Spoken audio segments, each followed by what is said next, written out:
YouTube, this is Bonnie with Old Soul Mermaid, and I'm here with a video of my most used decks of 2019. Now, I tried to do a top 5. I got very close, but I have 6. It's a top 6 with a grand prize winner. Now the 6 that I have are in no particular order. I use them pretty much equally, but then I do have the one deck that I could not put down as soon as I got it. So stick around to the end if you want to find out what deck that was. So let's get right to it. And in this bag, we have, again, in no particular order, we have the Indie Anna Keitaro. Now, this deck has been out for a while, and many people have various feelings about it. Most people adore this deck, and I'm in that club. I know that one gripe that people have about this deck are the funny little faces of the characters, or at least some of them. And I will agree there are a couple that look rather Cabbage Patchy. But the one thing that drew me to this deck is the expressiveness of the, and let me see if I can get just a little bit closer. The expressiveness of the faces. I really like the expressive faces. This is very RWS. Follows the RWS system. And this is one of my favorite Ten of Swords cards ever.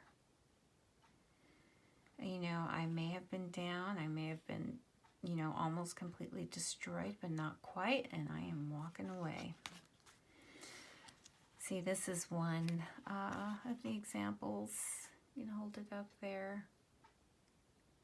Kind of the facial expressions that some people find issue with, and you know what? I really don't. I love it. It's what drew me to the deck, and also the vibrant colors. This deck gave me everything that a traditional RWS deck did not. I connected way more with this deck than the traditional RWS. I have 3 traditional RWS decks in my collection. I've got this in the borderless, the one that was done by Lo Scarabeo, the one that's kind of laminated and shiny, and one more. I can't remember. But anyway, this deck gives me everything. It just kind of flows with this deck for me. It's a good all-arounder. Here's one that some people find funny. It's kind of disproportionate body. But this deck is an all-arounder. I plan to get a mass market version of this deck. I know some people find her face kind of ugly, or this figure kind of body and ugly. I kind of dig it. It's a beautiful card. And those are the backs. So yes, I would like to get a mass market edition, because this deck gets a lot of use. I would like a mass market deck that I could be a little more rough with and have it not be too precious, because I always want to have this in my collection.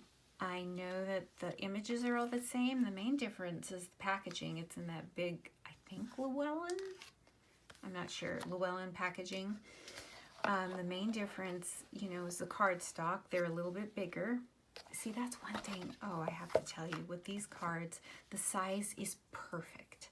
I love it. I have very small hands, and these are just perfect.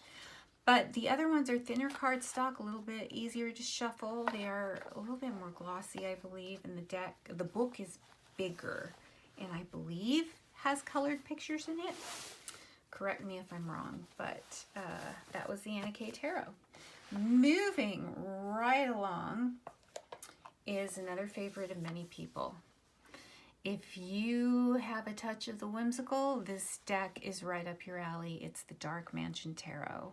It's known as, I think of this as the Disneyland's Haunted Mansion and Tim Burton's Nightmare Before Christmas had a baby.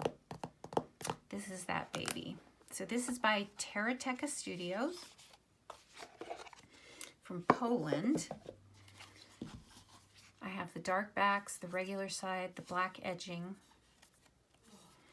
And this deck, again, has served me like the Anna K. Now, these figures and illustrations are more cartoony, more animated, and very stylistically,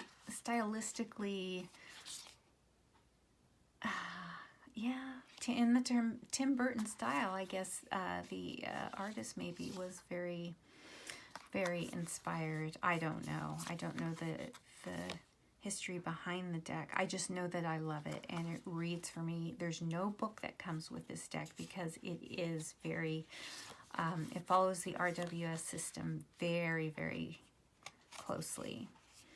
The images are just wonderful. Again, expressive figures, expressive energy, just kind of leaping off the cards.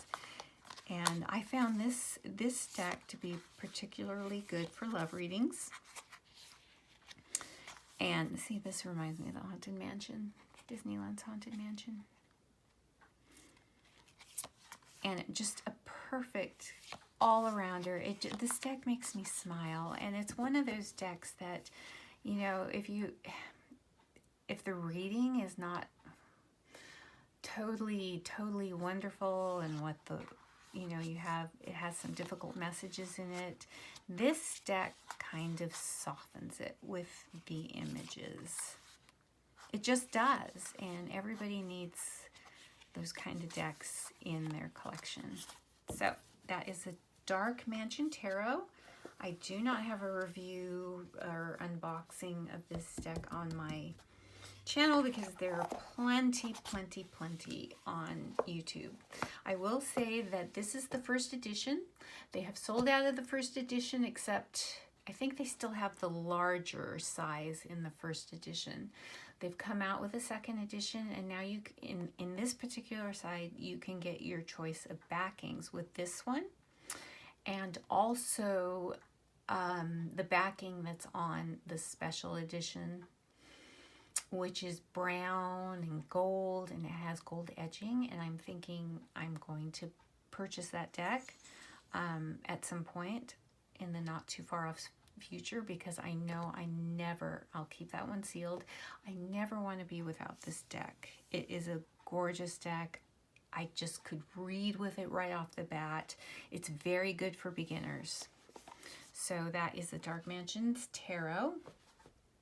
The next one, again, these are in no particular order, is the Way Home Tarot by Bakara Wintour and Autumn Whitehurst, who did the illustrations. Now, Bakara Wintour, she wrote the book WTF is Tarot, which coincides with this deck. I think they came out around the same time, because there's no little white book that comes with this deck, and I knew it to be largely, you know, there's no people, and I rely largely on people, expressions, feelings in my decks for my readings. So I don't gravitate towards pip decks or even animal decks, though there are some on my radar that I want to try. I do have the Wild Unknown, but I haven't delved into it. So this is the Way Home Tarot. Again, no people, except there are human silhouettes in the court cards. And many of you are well familiar with this deck. The illustrations are just so simple and sometimes gut-wrenching.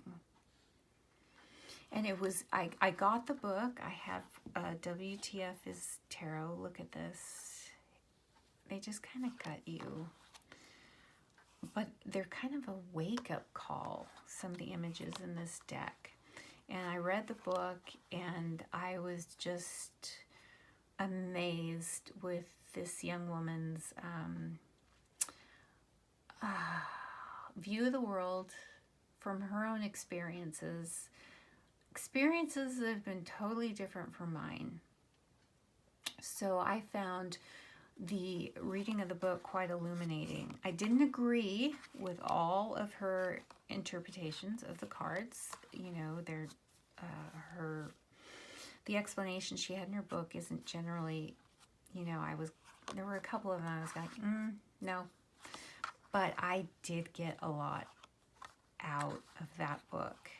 And I saw some things in a new perspective, which is always why if a deck comes with a companion book that's separate from usually the included little white book, I will get it, because I always love to hear what the artist, what the writer, you know, what their interpretation is, why they picked a particular image.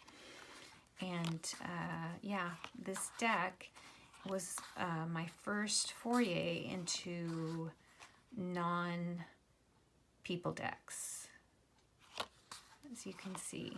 So it's just the silhouettes. This one I fell in love with. I knew when I saw this I had to have it. And this one, the Ten of Pentacles. Doesn't get much more gorgeous than that. And I was surprised at how easy it read. And once, you know, especially once I read the book, it was just like boom, boom, boom, boom. And I found that this deck, it surprised me how well it read for a variety of readings. Yeah, I was really, really surprised. And I didn't think I was going to connect with it, but I did. It was one of the decks I used a lot. All right, so going on. Again, many of you are quite familiar with this. The next one, the Darkness of Light Tarot. Now, it's kind of hard. I know it's hard to put out a deck, but you know what? Some of the indie creators have really been upping the game with boxes. If we can at the very least, have a 2-part box. This one doesn't have any cutouts, but still it's better than the tuck box. And it's sturdy, more sturdy. But anyway, back to the Darkness of Light. I was not aware, by the time I became aware of this deck, the first and second versions had sold out, and they had they had started selling the 3rd edition. And to my dismay, it was on the white cardstock instead of the black of the 1st and 2nd edition. The 1st edition was, I heard, had some typos. They fixed it in the 2nd edition. But I said, I love these images so much, so I'm just going to deal with the white. Well, let me tell you, the white has, I think I prefer the white now.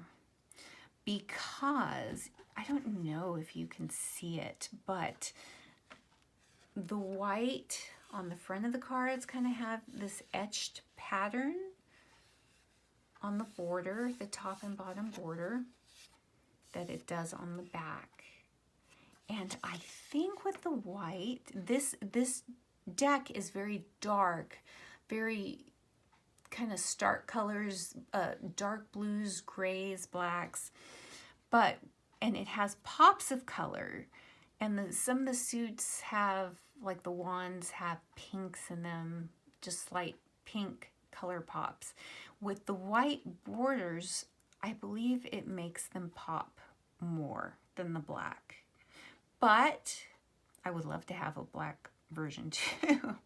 I tried to get one of the defective versions, but they had sold out by the time I had gotten to it. So, such is life. But this deck, the cardstock, is beautiful and linen-y and easy to shuffle. Again, this is a deck that follows the RWS system very closely. It is an easy reader right off the bat. It does come, I believe, yes, it comes with a, no, actually it does not. It does not come with a little white book.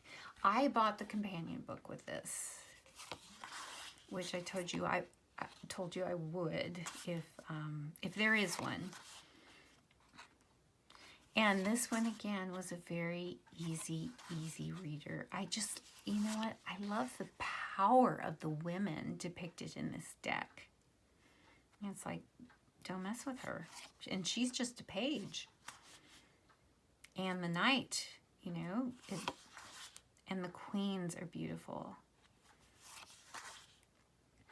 He's a little bit interesting. King of Coins, the Fool. But yes, I believe that with the white border that the color pops are more visible. Let me find, yes, with the wands, can you see pinks? How vibrant they are.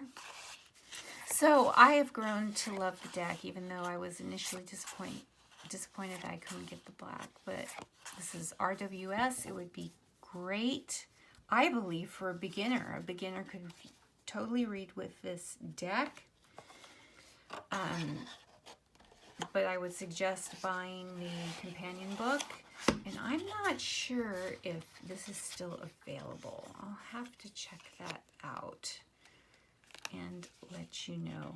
But I know many of you on, you know, that I've seen on YouTube and Instagram love this deck, and for good reason. So we will put that away and bring out the next beautiful and lovely deck. The one in this black bag is one of my favorites, and it's a collage deck. It's Liz Houston's Dreamkeepers Tarot. Again in a tuck box. Here's the back. Not really crazy about the tuck boxes, but you know, the deck makes up for it.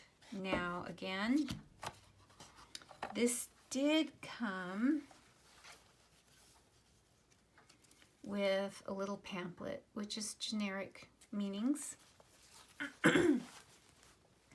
But it does, there is a companion book you can buy separately for $10, which has an image of the card, and it has a lot in the book. This deck is steeped in Greek mythology, and it's female centric, except when you, for the most part, except when you get to the court cards. You know, and the knights are males. Of course, the kings are males. So there you see a knight. And this is a collage deck. I know people have strong feelings about collage decks, but there's collage and there's collage done right. And this is done so right. I believe a lot of the female figures, I just love this, are taken from old photographs, and then the rest, you know, was enhanced digitally. I'm not an artist. I'm not very tech savvy, so correct me if I'm wrong, but I believe she's probably from a photograph or painting, as is this king. I love this knight. And the lovers. This is the picture on the box. I love this deck. Again, this one was really great for some shadow work. And on the converse side, it really reads well for relationship love readings. It just does. And the cardstock is silky smooth. It's a thinner cardstock, but it's got kind of a rose petal finish. It's just beautiful. The images, the colors, just everything about this deck, I just love. There's the Fool. And again, it has a bit of the whimsical in this deck. And reading the book really, really gave me new insights on how to look at the cards. And not just for this deck, but for other decks. And hats off to Liz Houston. I love, love, love, love this deck. It is a beautiful masterpiece of collage work. All right, so back into its little black bag it goes. Okay, we're getting down there. The next one.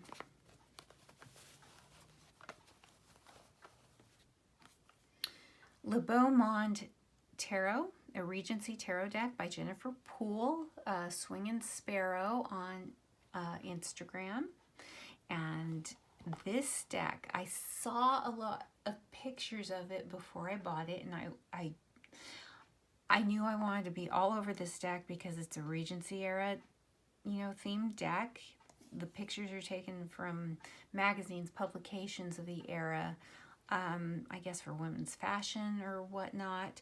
The reason why I hesitated is because it's a pip deck, and I generally, well, not now, but at the time, I stayed away from pip decks because for the most part, I need faces, I need imagery, I need faces or postures depicting emotion.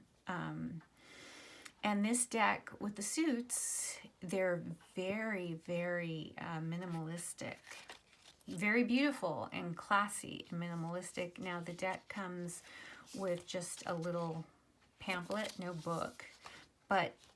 And this one required a little bit of working with because it doesn't have the traditional Rider-Waite-Smith imagery. It's female-centric. There are absolutely no males in this deck, but it's got a lot of sassy Regency woman energy in this deck, which I love.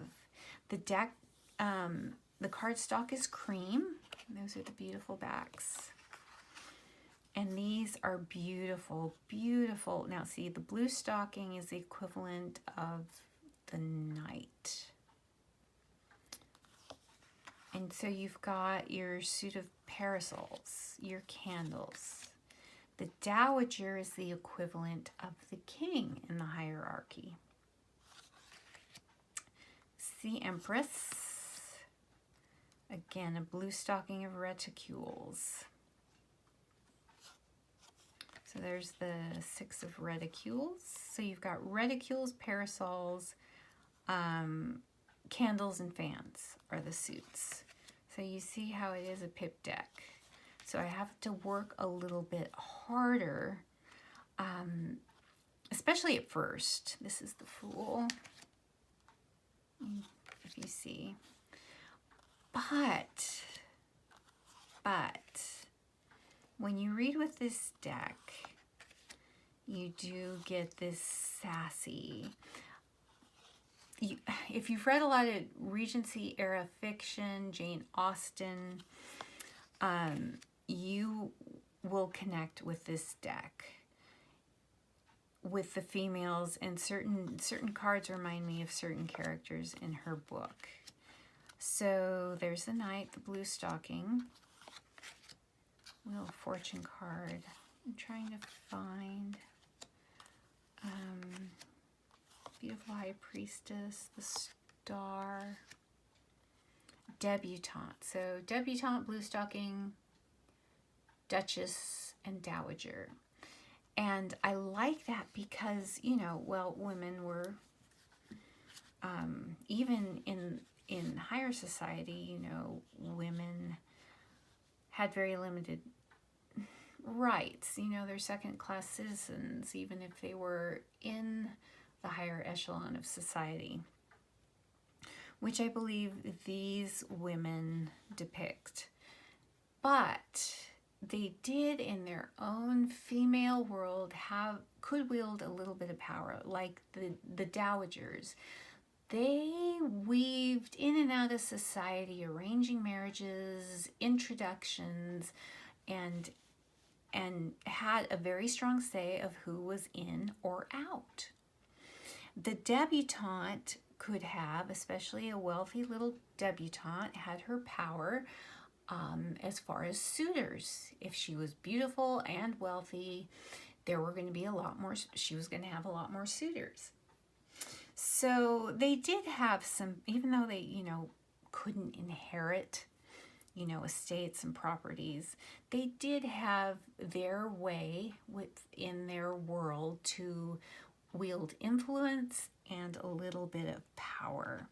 If they were lucky enough, if a duchess was lucky enough to have a not so horrible husband, as long as she didn't cross him in public, you know, she might have his ear in private and be able to softly influence some of his decisions. So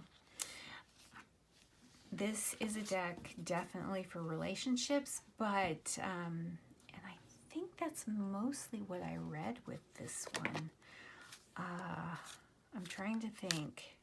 I've done some general readings with this one too, but mostly for, I got this mostly for love readings, and it has been a sassy little deck, female energy. And a lot of these decks, yes, female energy. It is the Tarot deck Year of the Woman, which I love. So that's it, except for the drum roll. My number one deck, most used deck, as soon as I got it in my hot little hands, it didn't leave.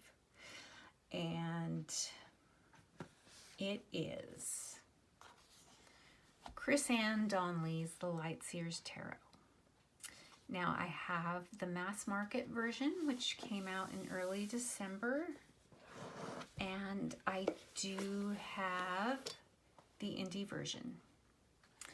Now, I was not aware of the Kickstarter, did not get in on the Kickstarter when it happened, but I was able to get in when it was in the pre-order stage. At that point, she had changed the Ten of Swords, the controversial Ten of Swords cards, so people who pre-ordered automatically got that deck. A card in their deck. They didn't have a choice. People with Kickstarter, they had, you know, the original, but they were also, I believe, sent the other card. So they have two. So they could have a choice which one they would prefer. The revised card is also in the mass market. So I thought the original card was beautiful. I found it very inspiring and powerful, but I could see how it could trigger some people coming from a different place. So Chris Ann is such an intuitive and poetic soul that, you know, she changed it and took care of it pretty darn quick. The one thing that I love with this version, the indie version, is the book, and I don't think it's in my box right now. It's in my nightstand. But the way she writes totally has me looking things in a new perspective. I love the way how she had, especially in the majors, she had input. She posted in the book some of the input that she had from the community, opinions about certain things or what they saw. And I'm going to take out some of these All right, I did a side-by-side comparison on my channel. You can find it of the Lightseers Tarot Indie versus Mass Market. They're about the same size. The cardstock is very different. The Mass Market is very matte, not glossy, but it's a lot thinner. A lot thinner, easier to shuffle. I prefer the Indie cardstock because you know it's going to last. A little bit hard for my little hands to shuffle, but it's going to last. Now, the Indie, as you all know, has the beautiful edges, green edges. I edged my Mass Market deck in a emerald green, dark emerald green. The reason being, well, I like, you know, you're spoiled with the beautiful green edges, but the Mass Market version, if you got the first printing, some of the decks were cut in an, I don't know if the blade was not sharp enough, or I don't know the production process, but unevenly cut cards. And so Chris Ann posted on her IG about contacting Hay House, so that's what I did. They asked for the order number, my Amazon order number, and they said they'll be sending me out with a new printing, which is to expect it in February. So if you did not know that information, there it is. They also gave me, for the inconvenience, a $10 off coupon. And this was when they were having their sale on a lot of their decks. They had a lot of $8, $9 decks. And I used it to get a couple of Gabby Bernstein affirmation decks. And I think I paid, excuse me, $10 for the both of them. Something really, really, $10 to $12 for the both of them. So I got that little bonus. So I will have 3 versions of this deck. And I will probably use this one just to be my workhorse. I took the time to edge it. Very special occasions, I'll take out my Indie version because I never want anything to happen to this one. It's a treasure. And it will never leave my house. If I do a reading outside the house, you know, I'll take this one. And you will see in my side-by-side, just one note, side-by-side comparison, that the color saturation is very, very pronounced in the Indie version, which is a nice surprise. A little more muted in the Indie version. Now, I don't think one is better or not. I like having both options. So if you have both decks, you probably have noticed that. This deck has been my workhorse. It has not left my hands. I was enthralled reading the guidebook, Chris Ann's writing, her interpretations. Here's a little chunky book. It doesn't have the input from the community listed in here like the other book has, but it is very, very nice. Thumb cuts on the two-part box. Hay House did a good job with the box and the packaging. They just got to get it together and cut the cards properly. And, you know, stuff like that happens. As long as they remedy it in a timely fashion, it's all good. And I just can't say enough about this deck. This deck, I'm going to have to put it away for a while because I've got some new Kickstarters that came, you know, at the very end of the year, within the last, you know, month, that I want to work with and study. So, that's what I'm going to use for, yeah, I have several of them. So this was my grand prize winner.